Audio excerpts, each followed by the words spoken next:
Those who ignore the wisdom of their elders often spend years learning lessons the hard way. Many young people today think that old traditions are outdated, that modern life requires modern solutions. They dismiss the simple habits of their grandparents as primitive or irrelevant. But sometimes the most powerful secrets are hidden in the simplest places. Today's story is about discovering that the greatest recipe for success isn't found in any cookbook, but in the heart of someone who lived it. In the busy streets of New York, there lived a young woman named Sarah. She was 28 years old, ambitious, and always rushing from one thing to another. Sarah worked as a marketing executive in a top company, earned good money, and lived in a modern apartment filled with the latest gadgets. But despite all her success, Sarah felt empty inside. She was constantly stressed, couldn't maintain relationships, and felt like she was running on a treadmill that never stopped. Every morning, Sarah would grab a coffee from Starbucks, eat a protein bar for breakfast, and dive straight into her emails.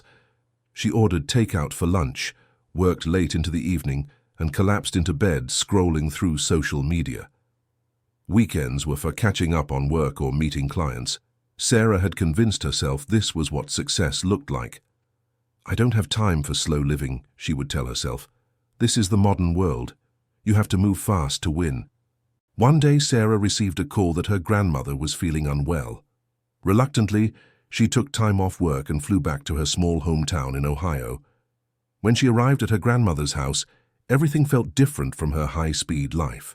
The old wooden furniture, the smell of homemade bread, the quiet garden where her grandmother grew vegetables, it all seemed like stepping back in time.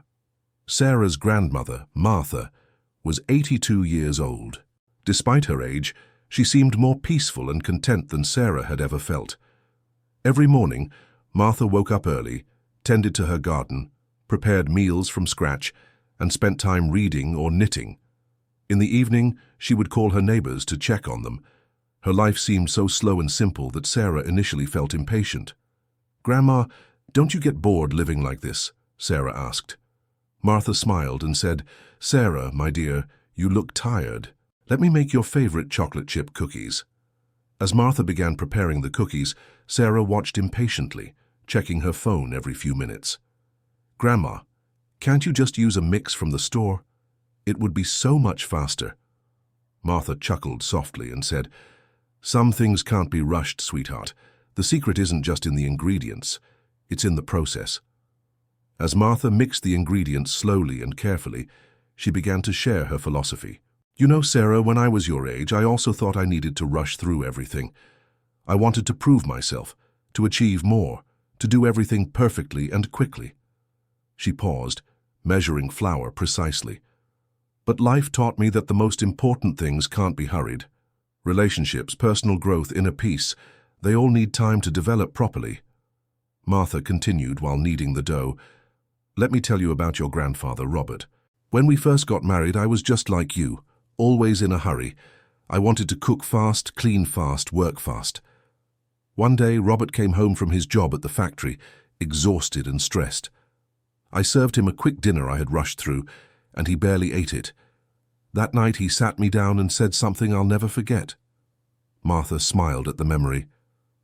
"Robert told me about his colleague, James, who was always rushing to finish his work faster than everyone else.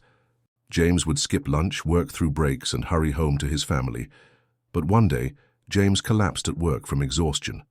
He had been so busy rushing through life that he forgot to actually live it. The doctors said his body had been warning him for months, but he was too busy to listen." As Martha placed the cookies in the oven, Sarah began to see the parallel. "That's when I understood," Martha continued, "that slowing down isn't about being lazy or unproductive. It's about being intentional. When I started taking time to prepare meals properly, to really listen when people talk to me, to appreciate each moment instead of rushing to the next one, everything changed. My relationships became deeper, my work became more meaningful, and I found peace I never knew I was missing." Martha opened the oven, and the aroma of fresh cookies filled the kitchen. The secret recipe isn't just for cookies, Sarah. It's for life. First ingredient, patience with yourself and others. Second ingredient, presence, being fully where you are, not where you think you should be. Third ingredient, Gratitude. Appreciating what you have while working toward what you want. Fourth ingredient, connection. Making time for the people who matter. And the final, most important ingredient, love. Doing everything with care and intention. As Sarah bit into the warm cookie, tears filled her eyes. She realized that despite all her achievements, she had been living like she was in a race with no finish line.